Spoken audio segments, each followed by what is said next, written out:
Welcome to our deep dive today, and we're going exploring personal development. Yeah. The kind of stuff that helps us all level up in life. Right. We've got a stack of interesting sources here. Yeah. Everything from like classic self-help to some cutting-edge research, and our mission today is to unearth those golden nuggets that you can actually It use. wasn't just that surface level stuff, Right. We're going to really dig into why these concepts work Okay. and how they can lead to real transformation, not just temporary motivation. I like that a lot. Yeah. It's not about becoming some perfect, shiny version of ourselves. Right. It's about understanding the process of growth Yeah. and how to make it work for you. Mm-hmm. Speaking of which, our sources all seem to agree on a core definition of personal development. Okay. It's a lifelong journey of activities focused on improving awareness and identity, Right. developing talents and potential, building human capital, and facilitating personal growth. What's so interesting about that definition is the emphasis on the journey, Right. not the destination. Yeah. It's not like checking boxes off a list. It's about continuous evolution. That makes me wonder, does that mean there's no end goal in personal development? That's a good question.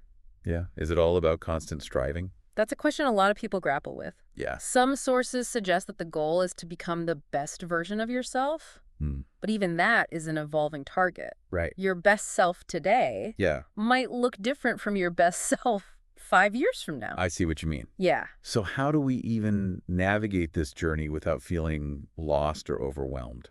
Well, a lot of sources break down personal development into key areas, kind of like a map.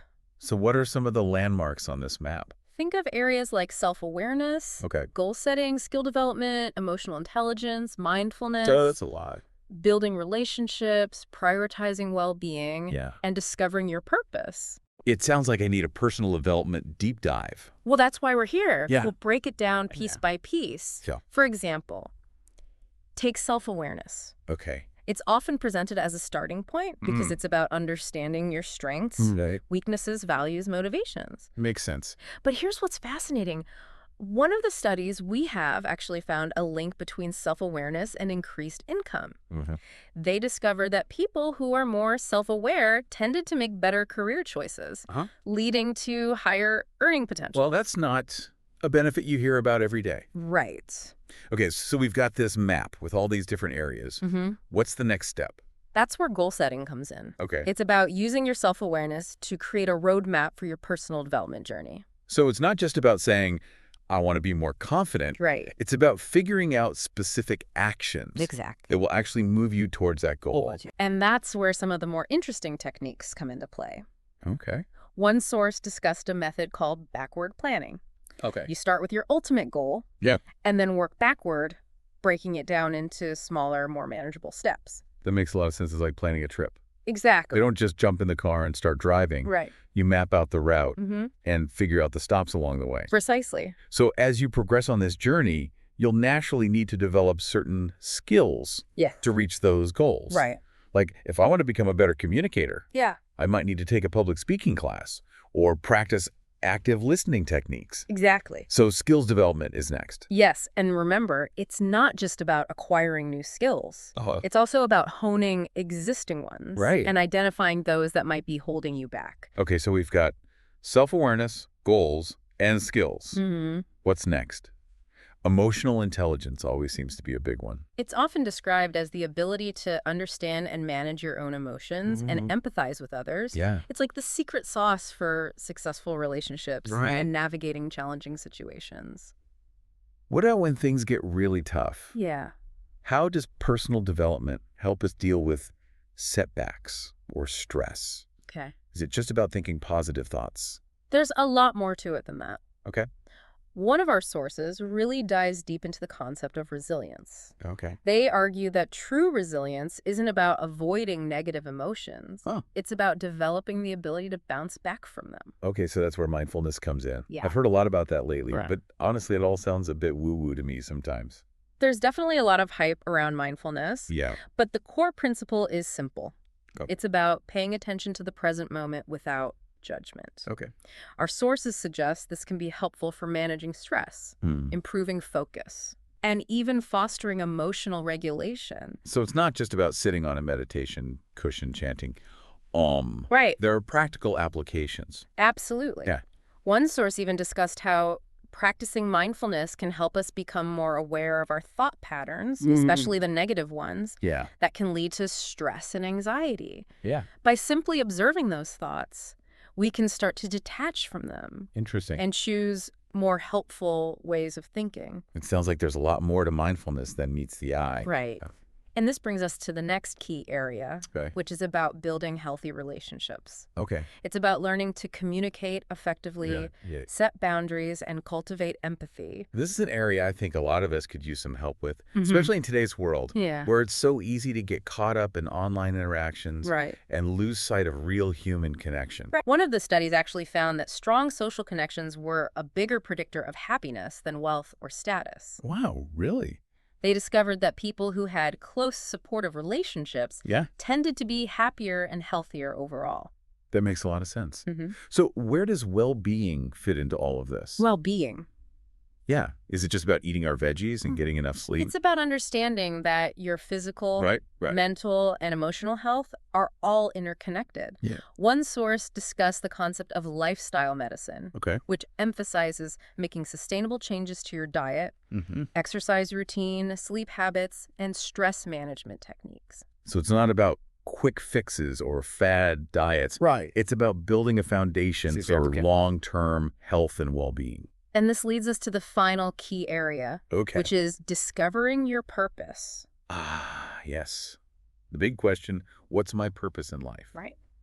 It feels a bit overwhelming sometimes, doesn't it? It can be, but one of the sources had a really interesting perspective on this. Okay. They argued that purpose isn't something you find, it's something you create. It's about aligning your actions with your values and passions Okay. and making a contribution to the world that feels meaningful to you. So it's not about waiting for that lightning bolt of inspiration. Right. It's about actively shaping our lives Exactly. to reflect what matters most to us. You know what's really exciting about all of this? What? The research shows that personal development actually leads to tangible benefits, Such as, like increased self-confidence. how does that actually happen? Yeah. How does all this inner work translate into real-world changes? Well, one study found that people who engaged in personal development activities were more likely to set and achieve goals, Okay. which led to a sense of accomplishment and boosted their self-belief. Okay. It wasn't just about thinking positive thoughts. Right. It was about taking action and seeing results. So you're saying it's like a snowball effect. Exactly. The more we invest in ourselves, Yeah. the more confident and capable we become, which then leads to even more growth. And it goes beyond confidence. Okay. Studies have shown that personal development can improve relationships, Okay. enhance career success, increase happiness and fulfillment, Wow. and even make us more resilient in the face of challenges. It's starting to sound like personal development isn't just a luxury, it's a necessity. So knowing all of this, how do we actually get started? That's where we explore the world of tools and techniques. Okay. But I think that's a conversation for part 2 of our deep dive. Okay. Stay tuned. It's fascinating how all these different aspects of personal development, Yeah. they don't exist in isolation. Right. It's like they weave together to create this tapestry of growth. You're right. It's not about picking and choosing just one area to focus on. Right. It's about understanding how they all connect and influence each other.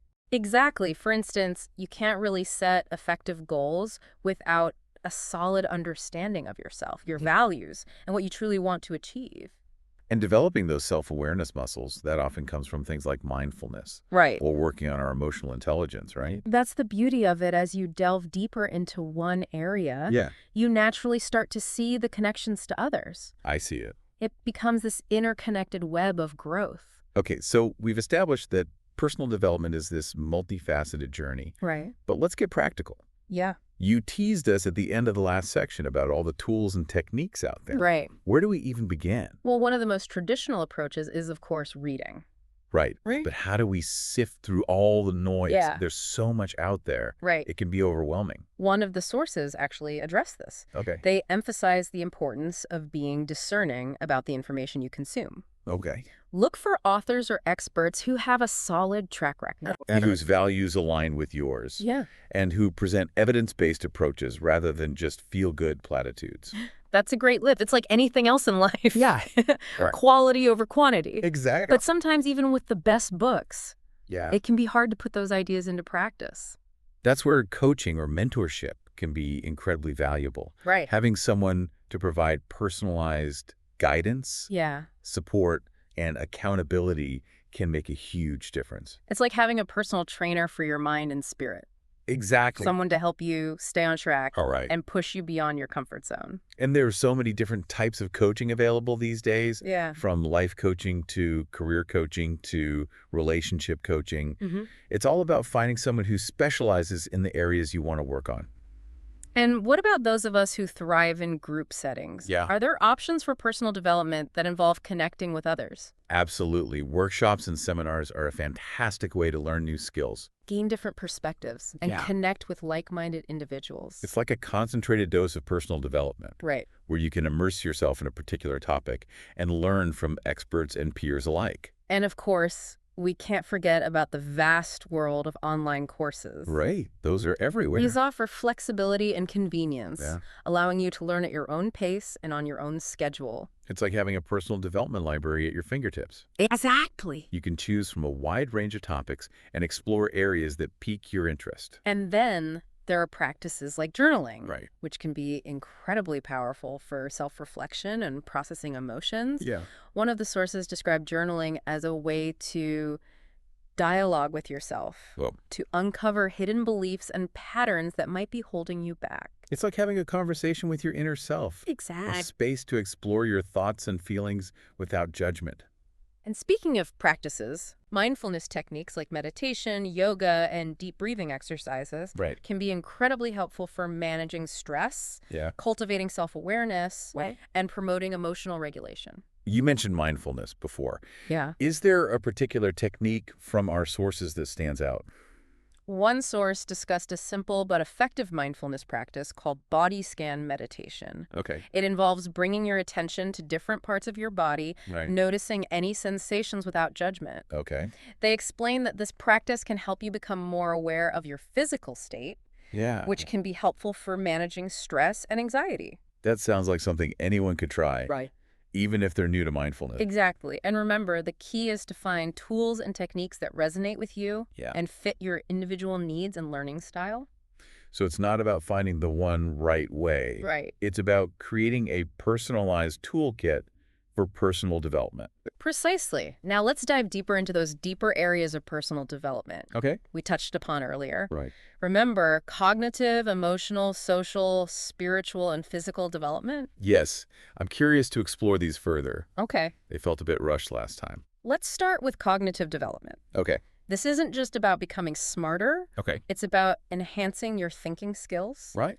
expanding your mental capacity, Okay. and becoming a more effective learner. Okay. So it's about more than just acquiring knowledge. Right. It's about how we process information and use it to make better decisions, Exactly. solve problems, and even foster creativity. One of the sources highlighted the importance of critical thinking in today's information-saturated world.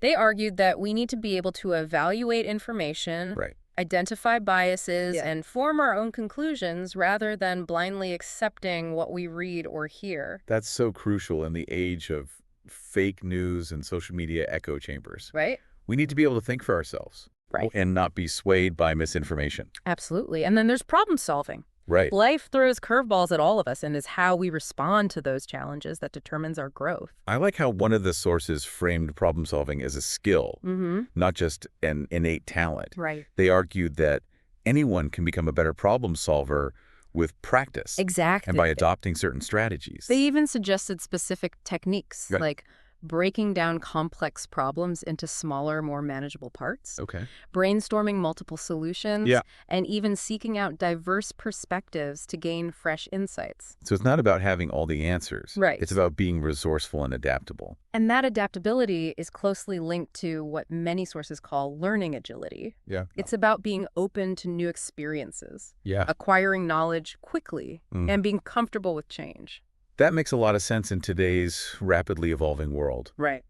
We need to be lifelong learners, constantly adapting to new information and technologies. And within that, learning, Yeah. finding creative outlets, and nurturing our innovative spirit. is key. Okay. One source argued that creativity isn't just for artists and musicians. Right. It's a vital skill for anyone who wants to thrive in the 21st century. I love that perspective. Yeah. It's about finding creative solutions to problems, Mm-hmm. coming up with new ideas, Right. and approaching life with a sense of curiosity and wonder. Exactly. And, all of this cognitive development, it has a profound impact on our emotional well-being as well. That's a great transition to our next deep dive area, Right. emotional development. Mm-hmm. This is a topic that often feels very personal and sometimes even a bit intimidating. It can be, but understanding our emotions and learning to manage them effectively is crucial for personal growth and overall well-being. It's like becoming the captain of our own emotional ship. Yeah. Navigating the rough waters with skill and resilience. That's a great analogy. And one of the key skills for emotional mastery is, of course, emotional regulation. Okay. It's not about suppressing our emotions, Okay. but rather about learning to recognize, understand, and respond to them in a healthy way. So instead of letting our emotions control us, Right.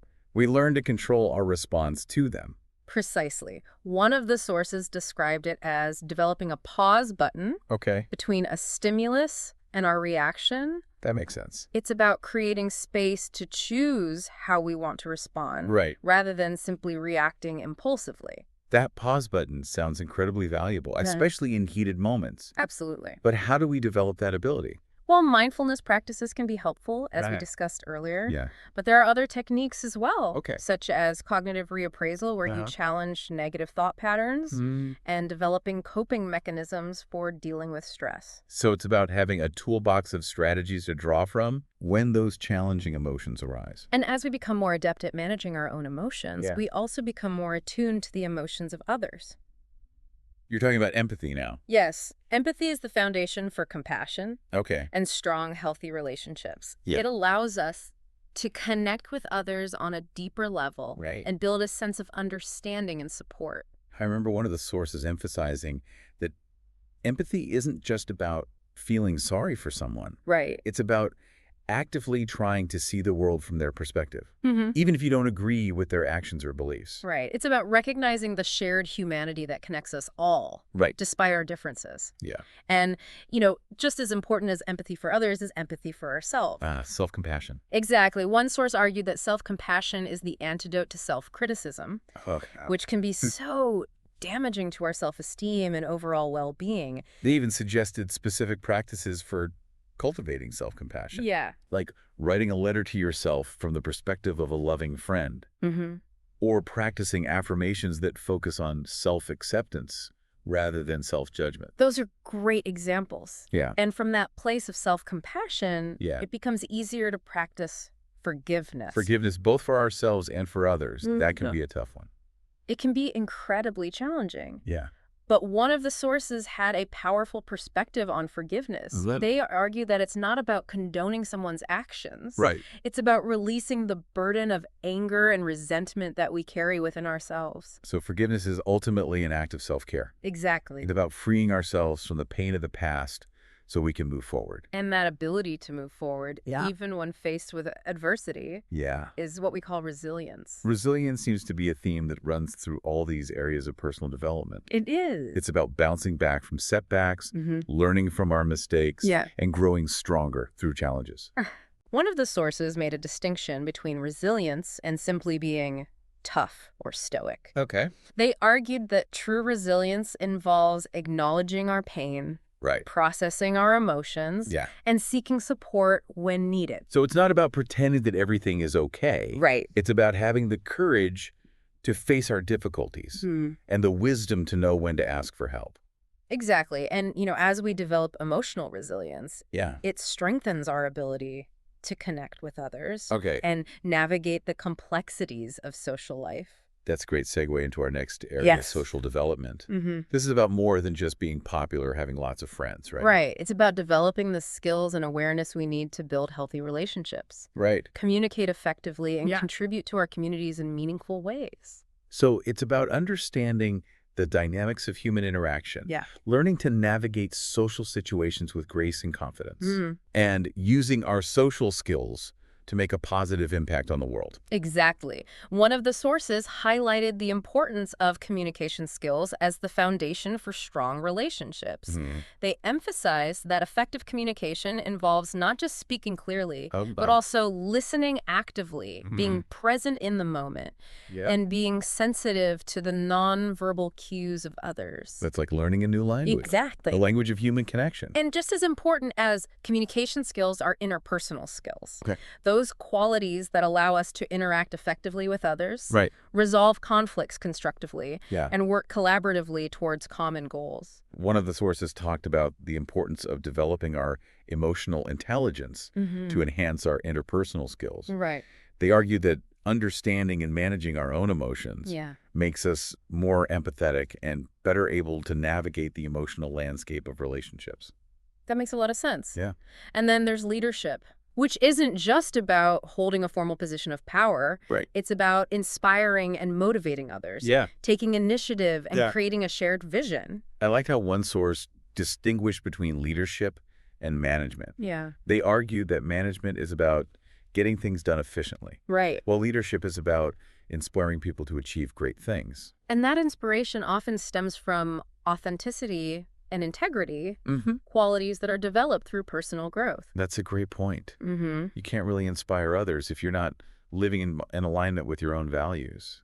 Exactly. And speaking of connections, networking is another important aspect of social development. Right. It's about building and nurturing relationships, both professionally and personally, to create a supportive community and open doors to new opportunities. I think a lot of people have a negative connotation with networking. Yeah. But it doesn't have to be about schmoozing or trying to get something from someone. It can be about building genuine connections and finding ways to support each other. Absolutely. So. And finally, we have social responsibility, which is about recognizing our interconnectedness and using our skills and resources to make a positive impact on the world. This is where personal development extends beyond ourselves and ripples out into our communities and the world at large. One of the sources argued that true personal growth isn't just about self-improvement. It's about using our evolving selves to contribute to something bigger than ourselves. Whether it's volunteering our time, donating to a cause we believe in, or simply being more mindful of our impact on the environment. Every act of social responsibility, no matter how small, contributes to a more just and compassionate world. Now, let's shift our focus to an area that's often considered more personal and introspective, spiritual development. This is where things can get a bit fuzzy for some people. What exactly does spiritual development entail? Is it about religion? Not necessarily. While religion can be a path to spiritual growth for some, it's not the only way. Spiritual development is about connecting with something larger than yourself. Whether that's nature, the universe, a higher power, or simply a sense of wonder and awe. One of the sources defined spirituality as a sense of connectedness to something greater than oneself. And a search for meaning and purpose in life. Exactly. It's about exploring those big questions about who we are, why we're here, and what gives our lives meaning. And this journey of exploration can take many forms. It might involve meditation, prayer, spending time in nature, engaging in creative pursuits, or simply reflecting on your experiences and values. It sounds like spiritual development is about nurturing our inner world, connecting with our deepest selves, and finding a sense of peace and purpose that transcends the everyday hustle and bustle. And, you know, one of the things that struck me from our sources is that spiritual development isn't just about feeling good. It can have tangible benefits for our well-being. Really? Like what? Well, studies have shown that people who engage in spiritual practices tend to experience lower levels of stress and anxiety, improved mental and emotional health, and even increased resilience in the face of challenges. So it's not just about finding meaning and purpose. It's about building a foundation for a more fulfilling and balanced life. Exactly. And speaking of balance, let's move on to our final deep dive area, physical development. Yes, back to the body. This is where things get a bit more concrete and action-oriented. Absolutely. While personal development is often associated with the mind and spirit, our sources emphasize that physical health is an integral part of the equation. It's like recognizing that our bodies are vehicles for our journey of personal growth. We need to take care of them so they can carry us where we want to go. Exactly. And this involves not just exercising regularly, but also making healthy choices about nutrition, prioritizing sleep, and finding effective ways to manage stress. One of the sources had a really interesting perspective on exercise. What was that? They argued that it shouldn't be seen as a chore or punishment, but rather as a celebration of what our bodies can do. I love that. Yeah. It's about finding activities that you genuinely enjoy, that make you feel energized and alive, whether that's dancing, hiking, swimming, or simply taking a brisk walk in nature. Exact. It's about moving your body in ways that bring you joy. And that joy, that sense of well-being, that's what fuels our personal growth in all the other areas we've discussed. And it all ties together. Exactly. It's all interconnected. Yeah. When we take care of our physical health, we have more energy, focus, and resilience to pursue our goals, nurture our relationships, and engage in all those other practices that support our personal development. So it's not just about looking good. It's about feeling good.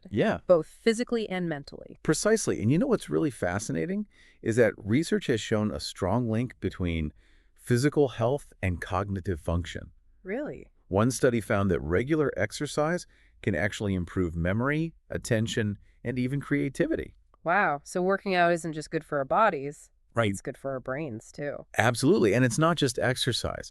Nutrition plays a crucial role as well. One of the sources discussed the concept of food as medicine, emphasizing the importance of choosing foods that nourish our bodies and minds. So it's not about following fad diets or depriving ourselves. It's about making conscious choices that support our overall well-being. Exactly. And let's not forget about sleep. Sleep is so important. One source called sleep the ultimate performance enhancer. Wow. Arguing that quality sleep is essential for cognitive function. Emotional regulation and physical health. I think a lot of us underestimate the power of sleep. We kind of push ourselves to the limit, sacrificing sleep in the pursuit of productivity. But in reality, we're doing ourselves a disservice. When we're sleep deprived, our cognitive function declines. Our mood suffers. And we're more susceptible to stress and illness. So getting enough sleep isn't just about feeling rested. It's about optimizing our overall well-being and setting ourselves up for success in all areas of life. Exactly. And finally, we can't talk about physical development without addressing stress management. Stress is an inevitable part of life. It is. But chronic stress can take a toll on our physical and mental health. One of the sources describes stress as a silent killer, linking it to a range of health problems, from heart disease to depression. That's why it's so important to find healthy ways to manage stress, whether that's through exercise, meditation, spending time in nature, or engaging in activities that bring us joy and relaxation. So it's not about avoiding stress altogether. It's about developing coping mechanisms and finding ways to restore balance in our lives. Precisely. And you know what's really interesting is that many of the techniques we've discussed for emotional and spiritual development, like mindfulness and self-compassion, can also be incredibly effective for managing stress. So it all comes full circle. Exactly. Personal development is this holistic journey where all the different areas are interconnected and reinforce each other. It's like a symphony. I like that. Where each instrument plays its part to create a harmonious and beautiful whole. I love that analogy. It's a reminder that personal development isn't just about fixing what's broken. It's about nurturing our whole selves, mind, body, and spirit. So we can live more fulfilling and meaningful lives. And speaking of fulfilling and meaningful lives, that brings us to the final part of our deep dive. We'll explore what it all means. And how we can integrate these insights into our everyday lives. Can't wait. Stay tuned. We've covered so much in this deep dive. It's amazing how all these different pieces of personal development fit together.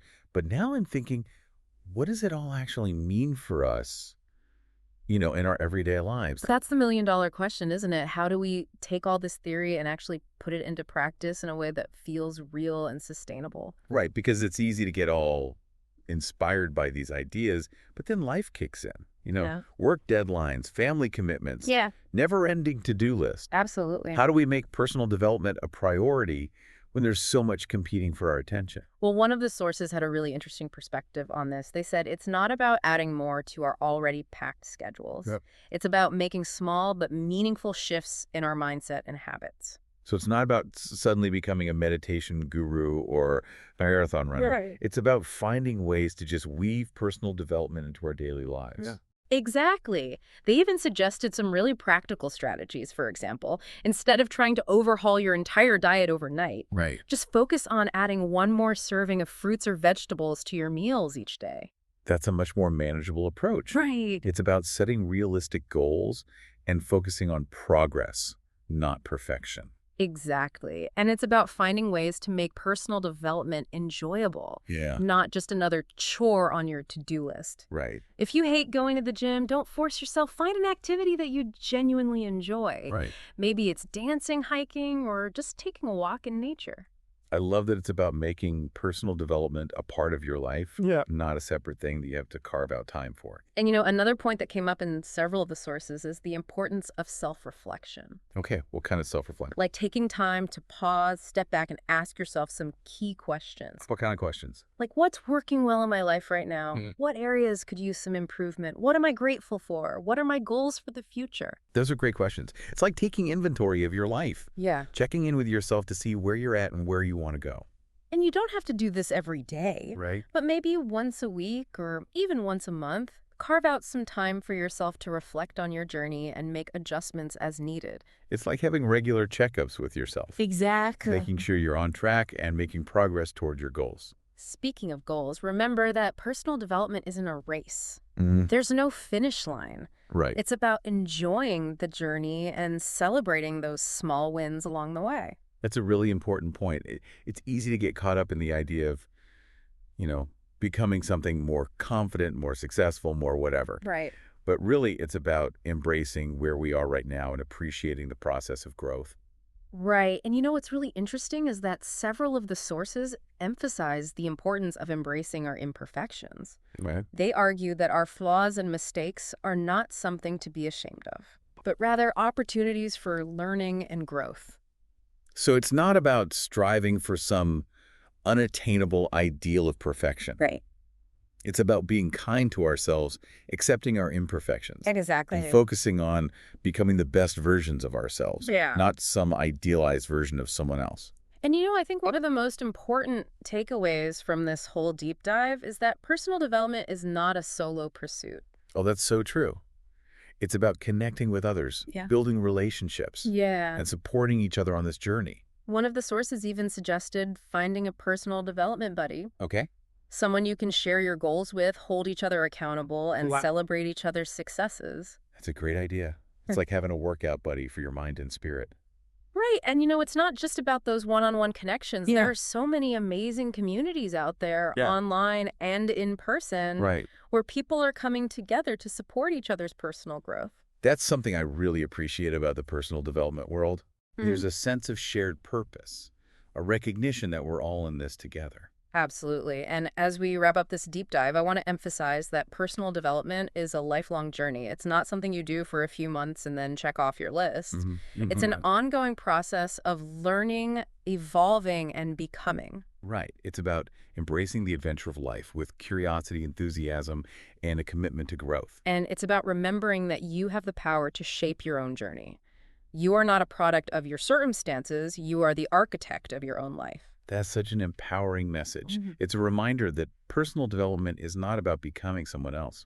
It's about uncovering the amazing potential that already exists within you. And as you continue on this journey, remember to be patient with yourself, celebrate your successes, and don't be afraid to ask for help when you need it. And don't forget to explore those sources we provided. They're full of incredible insights and practical tips that can help you on your way. We'll be back soon with more fascinating deep dives into topics that matter to you. Until then, keep learning, keep growing, and keep becoming the best version of yourself. Thanks for joining us on The Deep Dive.